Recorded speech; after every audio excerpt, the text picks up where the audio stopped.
Welcome back. This is Open Exchange, and we are coming to you live from the CNBC-TV18 Motilal Oswal studio. Well, a few minutes before we get the pre-open rates, a good time to get in some derivative strategies. Manoj Muralidharan joins us to help us out with exactly that. Hi, Manoj. Good morning. How are you reading trade setup, and what are the strategies you have for us? Good morning, Nigel. Nigel, I guess there is some serious data we need to understand. And I guess this has started from the time we saw the series or the expiry start from the rollover happened from Feb to March. Now, there are two things. If you see the last couple of days, the Nifty has been correcting, but the IVs are down. And if you look into the volatility index, it usually takes a reading 5 days before expiry into the next contract. So the VIX of 15.4 that we see as of now, that is using an April option into consideration, and that is not really your March series expiry. And the second most important thing, if you remember, when the HDFC bank and the merger news came in, and I guess we saw the positioning happening in the bank Nifty was a huge, almost 30 odd lakhs. The average is usually 20 lakhs. Even now, the rollover percentage in the banks are a good 64%. And if you see, the April series is already with 22 to 23 odd lakhs. Now, this has happened last 10 to 15 days. If you go back on a bow copy and you just check that, the positioning in the April and May has already started when the Bank Nifty was closer to 40,000 odd. And I feel that it is just a matter of time into this expiry that the Bank Nifty might surge ahead for a good 1,500, 1,800 odd points. I was listening to Anuj, and I guess there is a possibility that might be on the upside, if not on the downside. But having said this, the Nifty has still been in a range of, let's say, 16,800 to 17,200.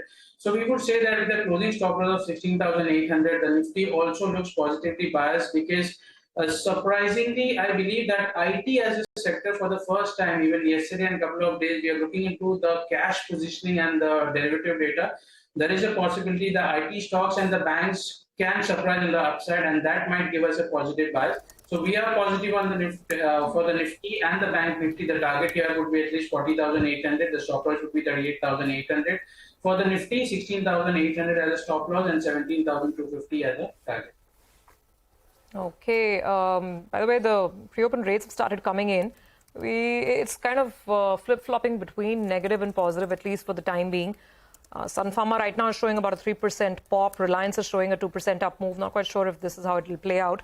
HDFC Life is showing a 4% cut. So let's just wait for things to settle a bit. Pretty flat at the headline index level for now. Manoj, stock calls, what trades are you going with?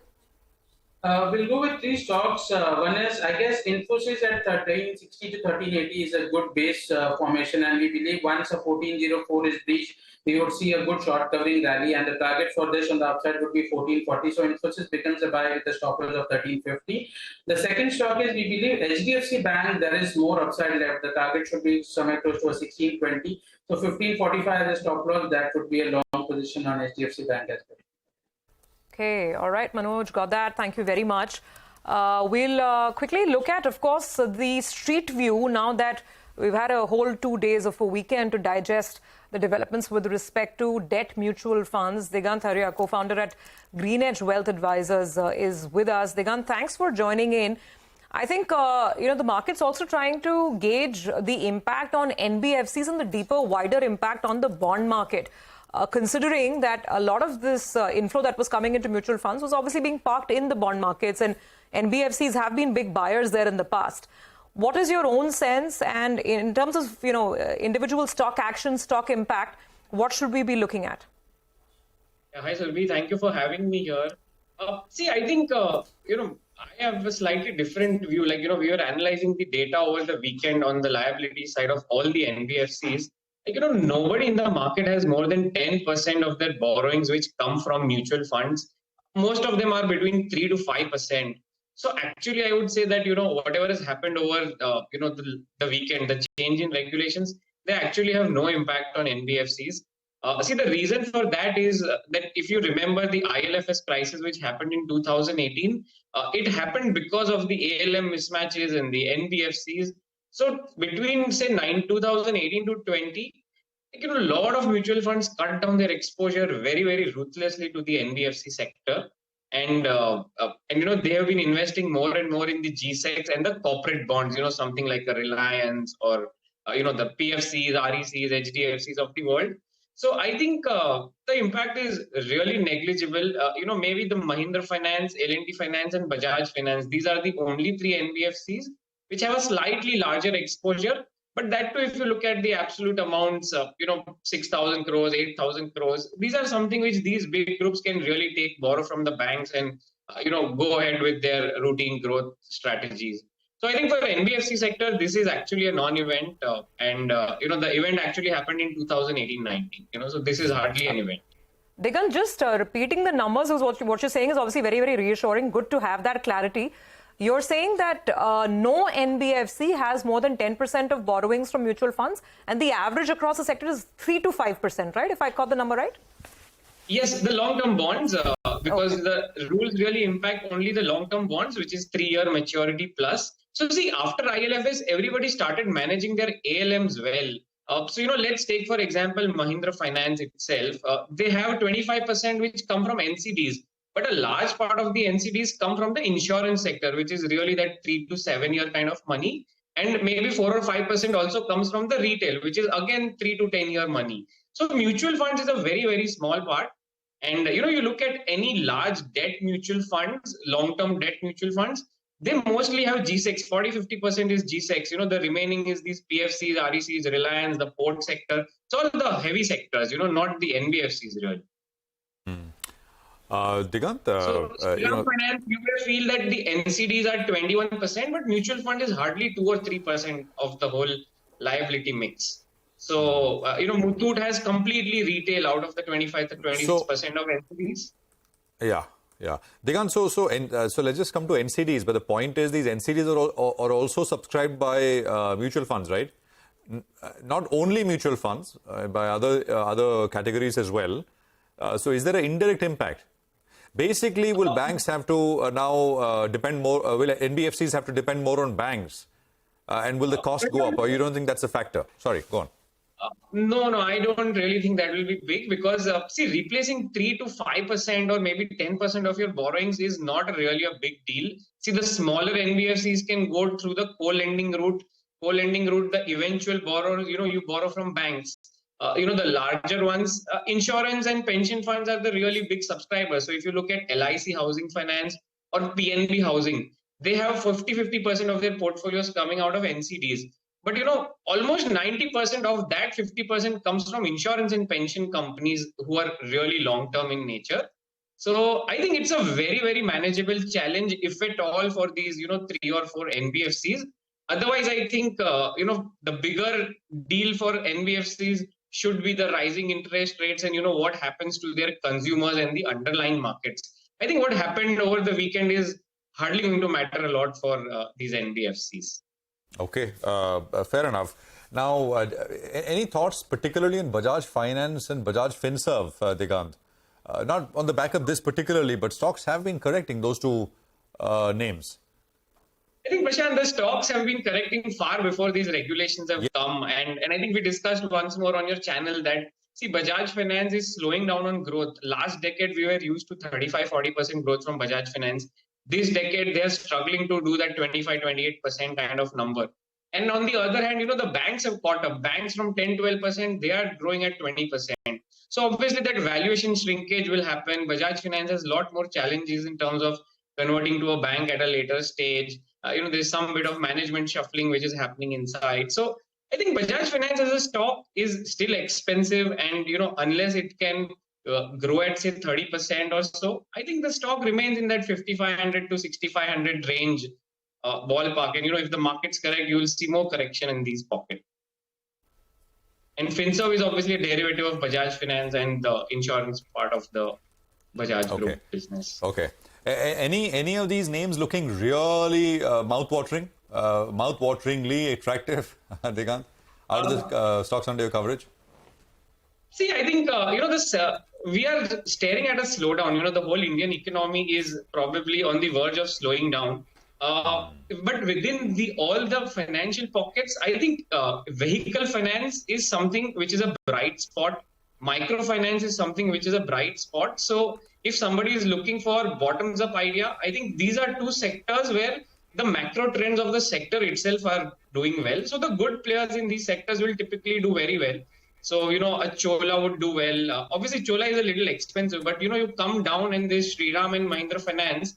I think the stocks are pretty cheap. There is a good turnaround in the business which is going on in Mahindra Finance. So over a period of time, I think, these companies can create some wealth because the underlying is good. The companies are in good shape. Similarly, if you look at microfinance, that's the only sector which will probably give you 25-30% kind of growth for FY24. And then, some good players, like a Credit Access or a Ujjivan here can actually, give some solace in the market, the tough markets like what we are seeing today or the last few months. Digant, thanks very much. Good speaking with you. Vehicle finance and microfinance, two pockets in the space under coverage, non-banks, where one could still look for opportunities. Otherwise, the broader call from Digant is that the overall economy seems to be on the verge of some sort of a slowdown. So keep that in mind.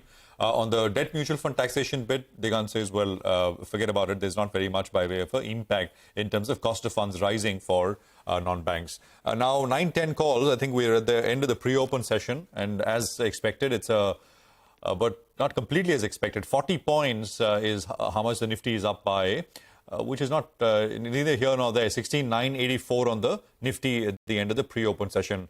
9-10 calls now. Sudarshan and Mitesh are with us. Sudarshan, what do you have? Well, Siemens is a positional buy with a stop under 3,200. And Mitesh? I'll go with the buy on Ramco Cement. Keep the stop at 730, look for targets of 770. Okay, all right. Thanks a lot for that, gentlemen. Well, it's that time of the day then when Nimesh joins us to tell us about the standard brokerage report that he's picking out. Morning, Nimesh. What do you have for us today? Hi, morning, Nigel. So, today's standard is an M&M. A rare downgrade coming in from a sell side. So, BofA Securities today has downgraded M&M to neutral from buy, and they've cut the target price there to 1320 versus 1500 earlier. They also reiterate an underperform rating on escorts, and there they've got the target price to 1700. Now, coming specific to M&M, BofA has cut the EPS by 3% to factoring in a mild tractor down cycle and cutting the UV volume estimates. Now, they believe that uncertain farm outlook, earnings downgrade, and lack of meaningful catalyst are the near-term negative triggers for M&M as well as for escorts as well. And they believe that the street is overestimating the earnings upscale in the UV business. Now, as far as the overall tractor industry is concerned, BofA is estimating a 3 to 4% decline in the tractor volumes for FY24. However, in terms of an El Nino risk, which may play out, in that case, the downside risk could be 8 to 10%. Though that's not the base case, but they believe that is a potential risk for the tractor businesses. So on back of big sector headwinds and the fact that M&M has been an outperformer, today they've downgraded M&M to neutral from buy, and there they've cut the target price to 1320 versus 1500 earlier. Okay, Nimesh, that's pretty interesting. I remember, I think last week it was Kotak that again raised that red flag on UV volumes, which has been a big focal point for Mahindra and Mahindra. Thank you for highlighting those brokerage notes. Mangalam is now joining in with the Momentumizer this Monday morning. Mangalam? Well, the one which is on my list today is Aarti Drugs, and I say that because it's got some serious momentum behind it. On Friday, when the markets were weak, we saw a near 3.5% rally on the stock, but all of last week, it's up almost 22%. And in doing so, it's crossed above its crucial, technical levels as well. 20-day moving average at around 356 in the earlier part of the week, and on Friday itself, it crossed past that 50-day moving average. Now, if the momentum sustains on this stock, which is still about 30% away from its 52-week high, we'll watch out for a couple of levels on the way up. 100-day moving average and 200-day moving averages, both placed between 420 to 430 mark, and if that is crossed, then we can see some serious momentum there. The important part is that, while the stock is moving higher, it's also moving higher on higher volumes. On Friday itself, the average traded volumes were nearly 2.5 times, closer to 3 times the 2-week average, and more shares were marked for delivery last week than we have in the last 1 year or so. On Friday, 2.5 lakh shares were marked for delivery. Last week's daily average was close to 1.9 lakh. And how does this compare with the last 1 year's average? This is around 47,000 shares. What does it mean for the fundamentals of the stock? Well, the company says, and when the exchange asked them, they said that increase or movement in the volume of the company's security across exchanges is market driven, and they are not aware of any material change in the company there. All right, Mangalam, thanks a lot for that. I'm watching Dalmia Bharat, and the company has entered into agreement to sell their 42% stake that they had in Dalmia Bharat Refractories Limited. The entity that's buying this stake is the promoter-related entity. They'll be receiving close to around 800 crores odd, and the transaction will be consummated in 30 days odd. Now, the payment timelines as well have been given. And, on this deal getting signed, they'll receive close on 20% of that. That's around 160 crores. The remainder of the money will come in the form of NCDs, which will attract an interest of close to around 8.5% odd. Why is this a good deal? They continue with their focus on core cement business and exiting non-core business. They're shoring up their cash balance for growth. Remember, they have a big expansion plan that's coming up. And there were some rumors of some diversification that they could be doing. Now, if that's the case, then they'll be doing it from the unlisted entity. That's not from the listed company. So the street will breathe a sigh of relief on that one as well. Well, that's about Dalmia Bharat. But Sonal joins us to run us through another brokerage report on Phoenix Mills. Sonal? Yes, that's the second one coming on Phoenix Mills in last 7 days. This time around, Morgan Stanley has gone ahead and initiated coverage on the company with an overweight rating and target price of 1,700 rupees per share. They say the company has a portfolio of well-located, mixed-use destination malls, and they are also set to benefit from India's consumption growth story. The brokerage says it is in an expansion phase and aims to more than double its rental portfolio next 3 to 4 years, and that is the next big trigger for the company as well. They have planned expansion of rental assets from around 9 million square feet that they had in FY22 to 21 million square feet in FY27. And for that, they have been buying lands and talking about more mall expansion as well. This should drive an EBITDA growth of around 27% over the next 2 financial years. And that's why they're bullish on this one. Okay, all right, Sonal, thank you very much. That's Phoenix Mills in focus. We just have about a minute to go before things kick off. And it's a 0.25% increase. That's what the pre-open is saying. Mitesh, very quickly before we hit the opening, call on Reliance. 1 day up, 1 day down. It was very choppy last week. Yeah, in fact, the stock did bounce back from oversold levels and then has again come back to the earlier lows. I think 2150, 2140 on the bigger term charts is an important support. So I think around those levels, if you can see some base building, then I think it'll give a very good reversal. Okay, all right. Well, with that, I think we're just a couple of seconds away. Bajaj Finance, Sun Pharma, Tata Consumer, these are some of the names on the upside, including actually Reliance as well. Some buying on Britannia, TCS, at least that's what the pre-open has been indicating. And off we go. It's a 30-point opening on the upside to begin with, now 38.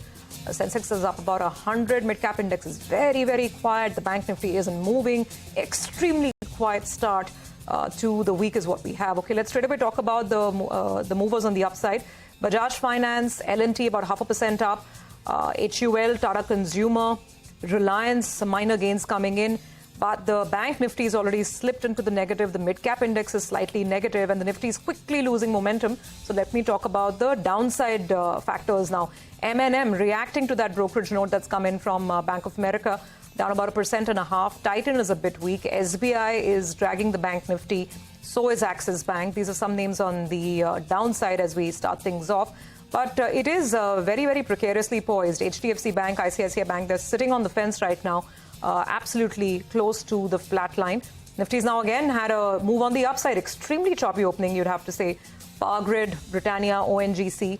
These are some of the names on the upside. Nigel, literally all over the place. I mean, Nifty is finding it hard to, I think, settle and find direction in the first couple of minutes. Well, that's right, Surbhi, and we pointed that out, right? That it's unlikely to be an 80-90 point gap up. It's likely to be more like 50-50 point, and we opened up with a gain of close to around 40 points. So the problem is in the breadth of the market. The mid-cap index, PAT went straight into the red. It's down close to around 0.2%, and I'll keep an eye out on the breadth of the market because that's really the problem pocket. A few stocks that are on focus though. BEL, they won 4,000 crores worth of orders. The street likes that. So an otherwise wobbly market, that's done well. Shobha, for starters, well, it's in the green, but remember that stock has been seeing a lot of selling pressure over the last few days post them telling the street about that income tax rates. Gland Pharma, I don't know what's gone on there, but that one for starters is suddenly up 2.5% in volumes as well, fairly large out there. So that stock is in focus. Dalmia Bharat, well, the initial tick was in the green, but I think now the stock is trading more or less flattish. They've exited that refractories business. They'll get close to around 800 crores. That's a good thing, but the stock is more or less flattish as we speak. And a couple of other notable names. You have Crompton Greaves as well as Butterfly Gandhamati. They announced that merger. So both those two stocks. Crompton was higher, now it's flattened out. And Campus Activewear, let's see, post TPG selling out 7.5% stake. Let's see what that one's doing.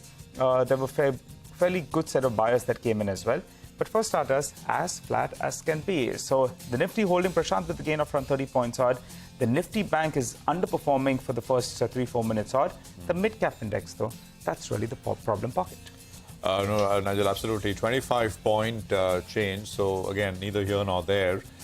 Just a few other names. By the way, market breadth is now quickly slipping.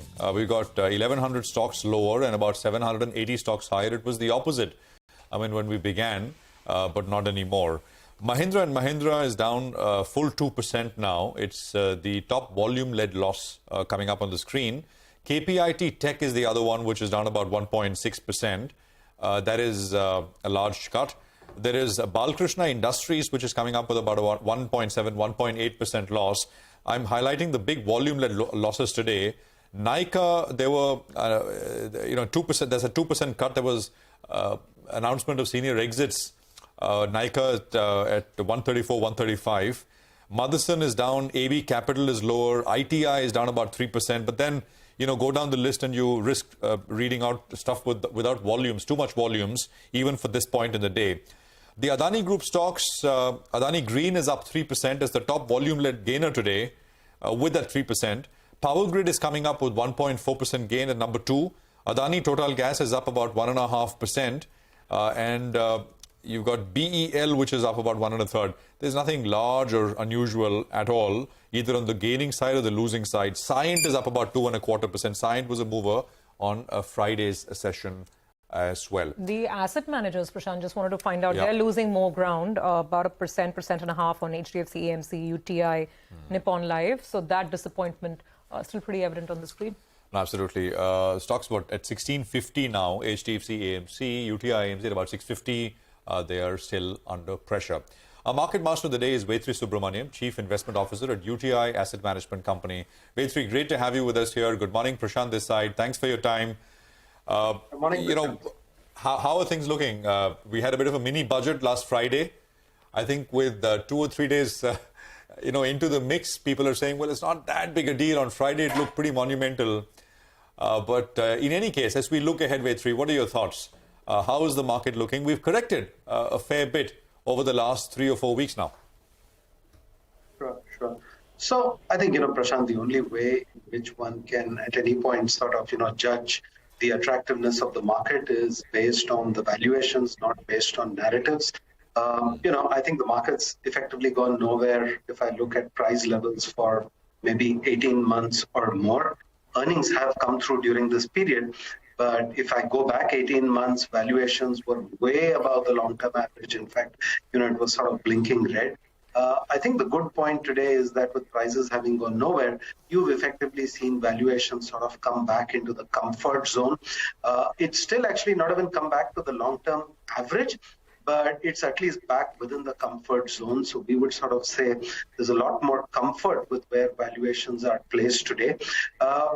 If I were to point to a risk, which I think is something we should remain cognizant of, it is simply the fact that, to my mind, the earnings expectation, when I look at the consensus for March 24, it looks like a bar which has been set a little bit too high because 18-19% earnings growth in FY24 in the backdrop of everything that we know, an Indian economy which has anyway been showing signs of a little bit of a slowdown. You've got global problems. You've got interest rates which have moved up quite a bit. So to deliver that kind of earnings growth in FY24 is a little bit of a very high bar, in my opinion, when I look at the consensus, and which is why we would, sort of look at the valuation picture and say, it's looking a lot more comfortable, but stagger your investments because it isn't really like valuations have dropped to a very, very attractive level, certainly not below the long-term averages yet.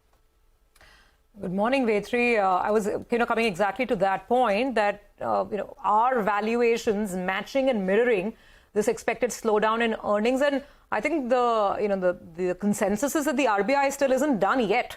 Over here in India, when central banks around the world are hiking, we'll probably get 25 basis points in the first week of April.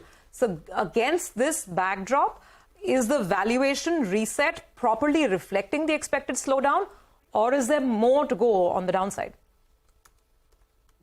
Well, if you were to think about valuations in terms of blinking green when they're very, very attractive, blinking amber, which is what they do at most points of time, and then blinking red when it is unattractive, you're sort of in that amber zone. You aren't really in that green zone. down for some of the points that you made.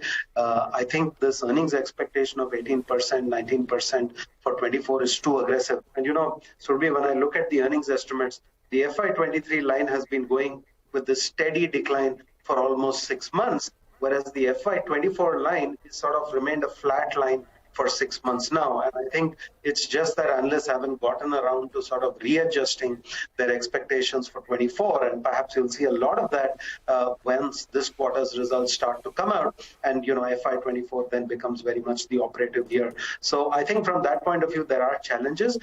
Internally, we also look at where are equity valuations relative to 10-year GSEX, because comparing the, Nifty earnings yield to the 10-year GSEC has typically been a good tactical indicator. If I go back even about 4 or 5 months, it was looking very, very unattractive relative to equities, and the needle was actually pointing towards bonds. Because of the recent sell-off, the indicator is starting to move towards neutral, but it's not reached neutral as yet as a tactical indicator.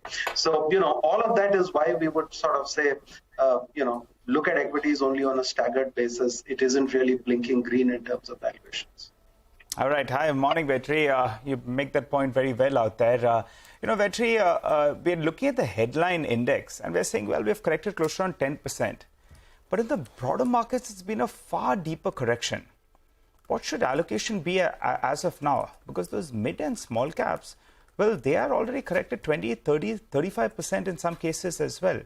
So you'll stick to the large cap names in equity allocation, or do you think now it's time to maybe look at the breadth of the market as well, the broader markets? Sure. Nigel, the only point I'll make here is, look, the stock market is rarely a normal distribution. It's always the case that something's going down harder than what the average number tells you. So that's always the case. Honestly, it's the same on the way up as it is on the way down. And this time around, I'd say more than the way down, it's really been more of a grinding correction going on for almost 18 months. So, there is always something which is going to do worse. That's the nature of the way the stock market works, because it's as close to, the market economy. It is the market economy, so to speak. Your second point really about where do we think the valuation preferences are? When I compare the valuations of large caps, mid caps, and small caps relative to their own history, I still find that it's the large caps which on a relative basis are the ones which are giving us more comfort. In fact, the small caps, even after the sort of more grinding decline which is shown up over there, actually compared to historical valuations is still looking more expensive on a relative basis. So we still don't have too much comfort in the small caps. It's actually the mid caps which I would say are somewhere close to the large caps, or maybe just slightly less attractive than the large caps. So if I were to stack it up, I would say large cap is the one where we have the best comfort today, followed by the mid caps, and actually the small caps, not just at number 3, but sort of bringing up the rear, because I would say there are still some valuation red lights over there. And just to add to that, Nigel, the current economic context is typically not a good one for, just from a top-down macro perspective, is not a good one for small caps. Slowing growth, pressure on margins, higher interest rates. Typically, this is not the mix which is favorable for small caps from a macro perspective. Vesri, are you worried about the slowing growth, or you think it's just one of those years where things will pick up maybe into the election, or what's your sense really? So, Prashant, the way I think about this is, look, maybe our potential rate of growth is running at 6% plus or minus 0.5%. Given all the challenges you have, if I look at where the consensus estimates for economic growth are, they tend to be sub 6. I know the government in its budget and the chief economic advisor have been more at 6 plus, but I think a 6% kind of medium-term growth rate for India over the next few years is certainly within the realm of possible. What we are not getting is an acceleration out of the pandemic, right? We got that initial acceleration in 2022, but it's not really following through. Now, we shouldn't ignore the fact that when I look around, the sovereign I would say in terms of fiscal health is in reasonably good shape, maybe 1 or 2 pressure points on the CAD, but otherwise broadly in good shape. The banking system and company balance sheets, honestly, Prashant, these are the best balance sheets we've seen in almost 15, maybe 20 years, right? I mean, 2003, 2005 is when I last saw company, banks, and bank balance sheets looking so healthy. So we've got a great setup. What we're not getting is the takeoff speed for GDP acceleration. Maybe that's a combination of everything that's happening in India and around the world. So we just have to be patient. But I don't think it changes our potential medium-term growth outlook.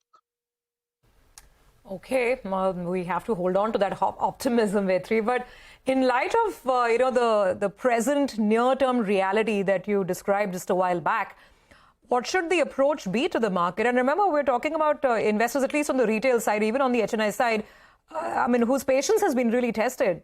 Pretty bad 2022, not a very happy 2023 so far. So given the context, where should incremental money go? Where would you park it? Well, I just point them back to history that there can be long periods of time where the market does nothing. I'm not making a forecast. I don't know what it will do. I've never known what it will do. But if I look at past data, there have been equally painful episodes, 2010, 2013, and I've written about my own career going back in the 90s where, you could say a drawdown went on for, many, many years. So, I don't think there is a particular rhythm that will always repeat. But, an 18-month grinding correction, I would say, is nothing unusual. It could last longer. Who knows? This is a time for people to sort of just reevaluate where they want to remain invested, which are the companies which can exit a difficult period. We talked about those strong balance sheets, strong cash flows in some companies. That is where you want to be positioned because those are the companies that will be able to press the accelerator when they see the times improve, whereas those with problems are actually going to remain challenged. The other point I would make is, my natural thought process is always to look a little bit for contrarianism, where we start to see valuations already reflecting the worst possible outcomes. And actually, when we look at some of the areas like global commodities, particularly metals, when we look at some of the businesses exposed to Europe, I actually think on margin, a lot of the bad news is already factored into those valuations. And therefore, incrementally, I would tend to look at them for buying opportunities rather than staying away from them. So you've got to be a bit selective, but take a combination of who can come out of a difficult period, foot on the accelerator, and B, which are the businesses which have already been slammed in terms of valuation. Don't go by the narrative of, global challenges, but if it's already captured in the valuations and the balance sheets are healthy, that's where you want to be. Okay, that's sound advice, I think, and that people can hold on to, and also a reminder that sometimes the market can really test your patience. So strap up and be in it for the long haul. Thank you, Vetri. Always a pleasure talking to you. Thank you for joining us on the show today. You have a great Monday and rest of the week. Well, we're now going to put the spotlight on the real estate space. A recent Jefferies note indicates that the Nifty Realty Index actually started underperforming after the hawkish comments that we got from the last RBI policy. Even factors such as higher than expected inflation data and expectations of further rate hikes are adding some more pressure on at least the sentiment in the sector. To discuss fourth quarter trends and, of course, demand beyond as we enter a brand new financial year very, very soon, we have with us Pavitra Shankar, Managing Director at Brigade Enterprises. Pavitra, thank you for joining in. So we're at a very interesting juncture, right? Let me first understand this pop that we've seen for a lot of real estate companies in terms of the high ticket value segment, the premium end of the luxury segment. I think everybody's trying to figure out what happens after the 1st of April when that tax thrust is not there anymore. What is it that you have observed in the purchases you've seen in the last couple of months, and what's the outlook, more importantly, for the new year? Hi, thanks for having me today. Yeah, certainly there will be some kind of impact. I think many of us who are in that sector, in the overall real estate sector, most of us are in the mid segment and upper mid segment range. So there's across the board, there's very few who are really heavily exposed to the super luxury segment. And I think those are the ones who are going to really be impacted. So I think it will again move towards more of like an end user market rather than anything being done for investment or speculative reasons because of the tax impact, and people would have to take a much more sort of measured approach in terms of further investment. So in terms of what we are seeing, there is very good demand in the mid and upper mid segment, and also, between affordable and mid segment kind of price range. Depending on which market you play in, Bangalore is the mainstay for us. Bangalore, Chennai, Hyderabad, these markets are much more affordable compared to, say, Mumbai or NCR. So we still see a lot of traction in our markets. All right, Pavitra, I request you just hold on to that thought. We have a big recovery that's taken place in our equity markets as we speak. The Nifty has moved to the high point of the day, and as we pointed out earlier today, that the Nifty could be opening up in the green, but you'll get that dip. That intraday dip did come about. The Nifty moved into the red, and the Nifty Bank is the one now that's moving towards the 200 EMA, which is very, very crucial. Big U-turn being seen on the Nifty Bank as well. Well, Pavitra, apologies for that. Just need to take stock of the markets. But you're telling us that, the mid to upper mid is doing pretty well. Could you break it up for us? How much of your sales would be mid? How much of it would be luxury? As of now, what is the mix? And geographically as well, if you could break it up. Sure. So our portfolio is heavily, 80% between the 60 to 1.2 CR range. This for Bangalore is what you would call a mid to upper mid segment. Below the 60 lakh range, there is still a lot of good demand, but the pricing is maybe between 45 to 60 lakhs. We don't play in the fully affordable housing space as defined by our government, which is 45 lakh, ticket size and 60 square meters carpet area. For Brigade also, of late, we have seen some inventory, and again, it's a function of the projects that we're launching at that point in time. So we do have, say, 5 to 7%, a very small percentage in the above 1.5 crore range. So as I mentioned earlier, for us, we don't have super luxury as a very big category for us. Going forward, we do see one or two of our projects launching in that space. That said, again, this is not like a concerted measure or a decision to go into super luxury. It is just that based on each land, we take a decision what would be the right product for that space. If there is an unmet need, we would want to design accordingly to that need and put product out there. Going forward, also, we will see a lot of launches coming in from Chennai, but towards the end of the next financial year. We have done a substantial amount of land acquisition in Chennai over the past financial year. So by the time the designs and approvals come in, we'll see that coming into our launch pipeline, but it would take about 3 to 4 quarters for that to come in. Other than that, contribution is going to be significantly from Bangalore. We are still working on Hyderabad, and hopefully we'll be able to launch some projects there soon. Pavitra, hi, good morning. You told us that you basically have about 20 to 25% kind of growth targets in mind annually, and that kind of stays on track. But I just want to understand, we had two guests earlier on who were saying that we are at the cusp or in the grips of, depending on how you want to look at it, a little bit of a slowdown overall. Even the tech sector is starting to see, a little bit of pullback in spending, especially on the wage side, hiring, and actually layoffs, etc. Also, one is starting to hear about. Any impact at all, Pavitra, as you see it? Even in the past cycles, have you seen any bit of pullback in terms of spending from that segment? That is the affluent, the tech employee cohort in that sense. I think we can take some learnings from the past, but post-COVID, there have just been so many different shifts in consumer behavior entirely that it would be difficult to just say, well, the past is going to repeat itself. While history does, it may not repeat, but it certainly rhymes.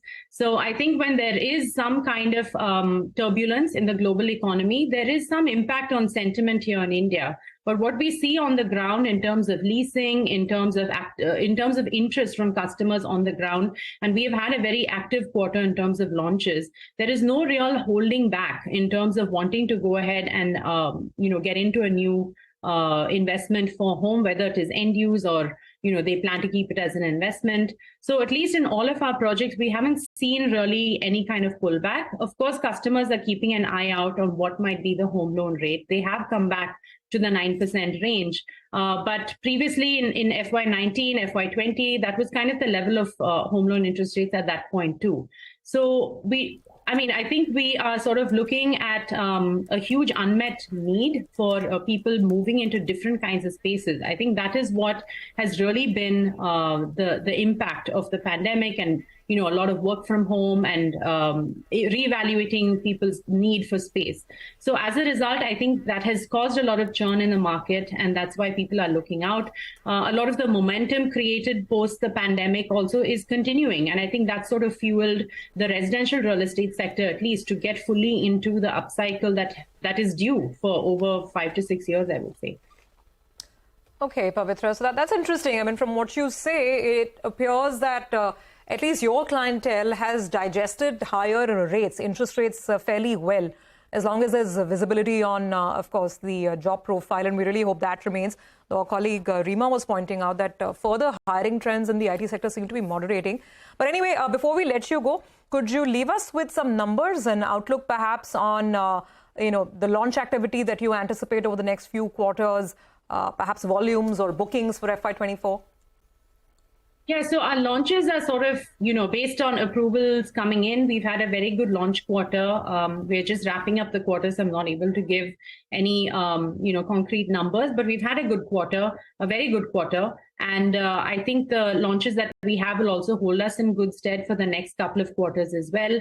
As I mentioned, we are working on a number of new launches coming up for the next financial year. A lot of it is based in Chennai, and that will come in through the second half of the year. Overall, I think we've also taken up prices across our portfolio, and we're seeing good support for that from customers as well. I think all of this points to a pretty healthy environment for the real estate sector. There will, of course, be competition, and it's a constant sort of a push and pull that is happening in our industry. So I think those companies that can have a very measured approach to acquiring new land through internal accruals and not necessarily by taking debt, I think that's a safe way to approach what could be, headwinds for the sector. But at the same time, I think there's enough demand from customers and enough supply from good developers to actually see a very positive trend in the coming financial year. Okay, all right. Sounds good, Pavitra. Thanks very much for joining in, and wish you all the best for those plans going ahead. So that's an optimistic view coming in from Brigade Enterprises, and some optimism on the street as well. The market has now decided the direction, at least for the time being, and we're looking at a 70-point gain and lots of legs to this move. Just need to point that out. Banks have stabilized. So the bank Nifty is up about 0.5%. Metals are having a good run today, whether it's ferrous or non-ferrous, JSW Steel, Hindalco. You've got metals performing. Pharma is seeing buying, and there is Reliance. So as of now, plenty of pillars and lots of different legs to this up move that we are seeing today. Let's take a break on that note. On the other side, we will connect with Saurabh Chawla of the GMR Group to discuss the corporate restructuring that has been announced, and also get some details on the merger of GMR Airports with itself. We will connect with Saurabh Srivastava, co-founder and former chairman at NASSCOM as well in just a bit from now, to discuss how this angel tax is going to impact the startup ecosystem, given that there has been no